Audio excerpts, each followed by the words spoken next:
Hello students, आज हमें करनी है मैथ्स की वर्कशीट नंबर 25 और आज डेट है 22 दिसंबर 2020। आज की हमारी वर्कशीट का टॉपिक है सिमेट्री, जिसके बारे में हम पहले ही बहुत कुछ पढ़ चुके हैं, पर आज भी हमें इसी के बारे में थोड़ा और जानकारी यानी और इन्फॉर्मेशन कलेक्ट करनी है। तो सबसे पहले देखो, आज की वर्कशीट में आपको एक ब्यूटीफुल सी यहाँ पे एक ड्राइंग, एक शेप दिख रही है। ये है हमारी मंडला आर्ट, जिसको मैथ्स की शेप से बनाया गया है। क्या आप इसकी शेप्स देखकर पहचान सकते हो इसमें कौन कौन से ब्लॉक्स यूज़ किए गए हैं?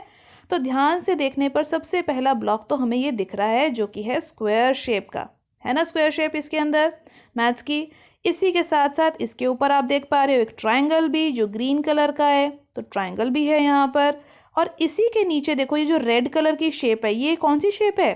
ये है हमारी ट्रेपीजियम शेप, है ना, ट्रेपीजियम शेप। और एक और शेप आप देख पा रहे होगे, ये ब्लू कलर वाली, और ये जो लाइट कलर की यहाँ पर सेंटर में लगी हुई हैं, ये सारी शेप्स, इस शेप को हम बोलते हैं रोम्बस। तो हमारी 4 शेप्स मैथ्स की यहाँ यूज़ हो रही हैं इस ब्यूटीफुल से पैटर्न को बनाने के लिए, ठीक है। अब इससे रिलेटेड जो और क्वेश्चन आज की वर्कशीट में है, हम उसे स्टार्ट करते हैं। फर्स्ट क्वेश्चन देखिए बेटा, आज की वर्कशीट का हमें क्या बोला हुआ है इस मंडला आर्ट पे बेस पे। What shapes do you observe in the above art? तो इसका आंसर तो हमने पहले ही दे दिया कि हमें स्क्वायर, ट्राइंगल, ट्रेपीजियम, रोम्बस, ये सारी शेप्स देखने को मिल रही हैं इस मंडला आर्ट में। अब इसके बाद देखो सेकेंड क्वेश्चन में क्या बोला हुआ है। Choose any shape from the above. इनमें से कोई भी एक शेप चूज करनी है और उसका नाम बताना है। तो चलो मान लेते हैं मैंने कौन सी शेप चूज कर ली, मैंने शेप चूज करी स्क्वायर की। नाउ फर्स्ट पार्ट हो गया, नेम कर दिया। अब सेकंड में बोला हुआ था find the number of line of symmetry of square. तो आपको याद है ना, line of symmetry of square निकाली थी आपने पहले की वर्कशीट्स में। ये आपका स्क्वायर, अगर मैं इसको यहाँ से सेंटर से फोल्ड करती हूँ तो भी ये इक्वल पार्ट में हाफ में डिवाइड होता है, यहाँ से भी हाफ में डिवाइड होता है, और इसको अगर मैं डायगनली यानी यहाँ से क्रॉस में अगर फोल्ड करती हूँ तो भी ये इक्वल पार्ट्स में डिवाइड हो जाता है। तो कितनी लाइंस ऑफ सिमेट्री हो गई? 4 हो गई। और आप यहाँ पर ये डायग्राम भी बना सकते हो। इसके बाद हमें बतानी है ऑर्डर ऑफ रोटेशनल सिमेट्री। तो याद करो रोटेशनल सिमेट्री क्या होती थी। यहाँ पर अगर मैं एक पॉइंट पी लेती थी तो इसको कितनी बार घुमाने पर मुझे ये पॉइंट पी वापस मिलता था? 1, 2, 3 एंड 4। तो 4 बार घुमाने पर मुझे वापस मिलता था ना। तो ऑर्डर ऑफ रोटेशनल सिमेट्री भी क्या हो गई? 4। अब नेक्स्ट पार्ट है name the symmetric objects from your surrounding. अपने आसपास के सराउंडिंग से आपको 4 सिमेट्रिक ऑब्जेक्ट्स के नाम बताने। तो एप्पल तो सभी बच्चे खाते हैं ना। लास्ट वर्कशीट में आपने एक एप्पल की भी सिमेट्री करके देखी थी। तो एप्पल हो सकता है, एप्पल के साथ साथ आपकी बुक भी हो सकती है जिसकी आप सिमेट्री बना सकते हो। और 2 एग्जाम्पल आप कोई भी और दे सकते हो यहाँ पे। तो कमेंट सेक्शन में आप मुझे ज़रूर बताना कि आपने क्या 2 और एग्जाम्पल सोचे हैं, ठीक है।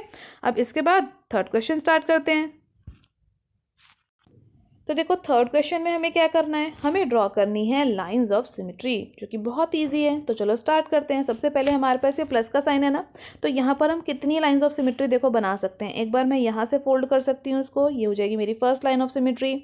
एक बार यहाँ से स्टैंडिंग लाइन में ड्रॉ कर देती हूँ, ये भी हो जाएगी लाइन ऑफ सिमेट्री। और एक बार मैं इसको यहाँ से अगर मैं क्रॉस में ड्रॉ करती हूँ तो ये भी मेरी हो जाएगी लाइन ऑफ सिमेट्री। तो कितनी लाइन ऑफ सिमेट्री आ गई यहाँ पे? आ गई 4।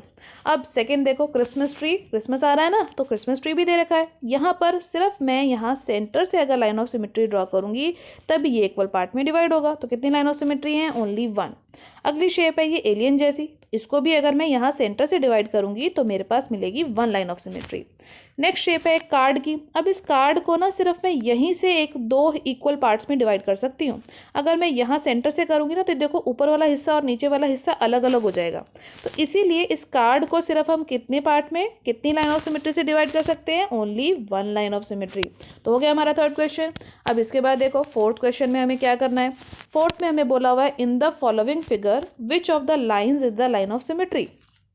M1 लाइन, M2 लाइन या फिर बोथ। तो फर्स्ट शेप देखो, हट जो शेप बनी हुई है यहाँ पर, जो ये वाली लाइन बनी हुई है, क्या ये हट को 2 इक्वल पार्ट में डिवाइड कर रही है? नहीं। ऊपर वाला पार्ट तो ट्रायंगुलर वाला है और नीचे कुछ अलग सा पार्ट है। तो यानी ये वाली लाइन तो मेरी लाइन ऑफ सिमेट्री नहीं है, यानी ये लाइन तो मेरी लाइन ऑफ सिमेट्री नहीं है। लेकिन ये वाली जो लाइन है ये बिल्कुल हाफ हाफ डिवाइड कर रही है, देखो दोनों साइड पे इस हट को। तो ये लाइन मेरी लाइन ऑफ सिमेट्री है। तो यानी यहाँ पर आंसर मेरा क्या है? M2। M1 तो नहीं है। अब सेकेंड वाली फॉर्म में देखो, सेकेंड वाला जो क्वेश्चन है यानी सेकेंड पार्ट में, यहाँ पर एक लाइन ऑफ सिमेट्री है, ये इक्वल पार्ट में डिवाइड हो गया ना ऊपर और नीचे। और दूसरी है M2, इससे भी इक्वल पार्ट में डिवाइड हो गया। तो यानी यहाँ पर M1 और M2 बोथ जो है वो मेरी लाइन ऑफ सिमेट्री है, तो मैं लिख दूंगी M1 एंड M2 बोथ। हो गया हमारा फोर्थ क्वेश्चन भी। इसके बाद स्टार्ट करते हैं फिफ्थ क्वेश्चन। फिफ्थ क्वेश्चन में देखो हमें क्या बोला हुआ है, in the given figure find the order of rotational symmetry. तो ऑर्डर ऑफ रोटेशनल सिमेट्री याद है ना, यहाँ पर मान लिया मैंने एक पॉइंट पी लिया, इसको कितनी बार घुमाऊं कि ये पी पॉइंट पर वापस आ जाए। तो देखो पी पॉइंट पहले यहाँ पर आएगा पहली बार घुमाने पर, दूसरी बार घुमाने पर फिर ये इस पॉइंट पर चला जाएगा, तीसरी बार घुमाने पर ये यहाँ आएगा और चौथी बार घुमाने पर ये पी अपनी जगह पर वापस आ जाएगा। तो कितनी बार घुमाना पड़ा, 4 बार। तो ऑर्डर ऑफ रोटेशनल सिमेट्री कितनी होगी इस शेप की, 4। और सेकेंड पार्ट में मुझे बताना है what is the degree of measure of the angle of rotation. तो कंप्लीट एंगल कितने डिग्री का होता है, 360 डिग्री का, याद है ना, वर्कशीट में करा था आपने। इसी को अगर मैं इस ऑर्डर ऑफ रोटेशन से डिवाइड करवा दूँ, यानी 4 से डिवाइड करवा दूँ, तो मेरे पास क्या आ जाएगा, मेरे पास आ जाएगा इस शेप का एंगल ऑफ रोटेशन। तो जो हमें निकालना है वो कैसे मिलेगा, यहाँ पे एंगल ऑफ रोटेशन 360 को 4 से डिवाइड करके। तो 4 से डिवाइड करने पर कितना आएगा, 4 1 4 और 4 9 होता है 36, तो आ जाएगा हमारा आंसर 90 डिग्री। तो हो गई ना आज की हमारी वर्कशीट सॉल्व, कितनी इजी थी। तो आज की वर्कशीट के सभी क्वेश्चंस की प्रैक्टिस कीजिए बेटा। एनसीईआरटी में इससे रिलेटेड जो भी और क्वेश्चन हो उन सभी क्वेश्चंस की प्रैक्टिस जरूर कीजिएगा। आज की वर्कशीट की वीडियो अच्छी लगी हो तो अपने फ्रेंड्स के साथ लाइक और शेयर करना मत भूलिएगा। मेरे चैनल पे पहली बार आए हैं तो चैनल को सब्सक्राइब कर लीजिए ताकि आपको अगले आने वाली वीडियोज़ की नोटिफिकेशन टाइम से मिल सके। Thank you for watching students.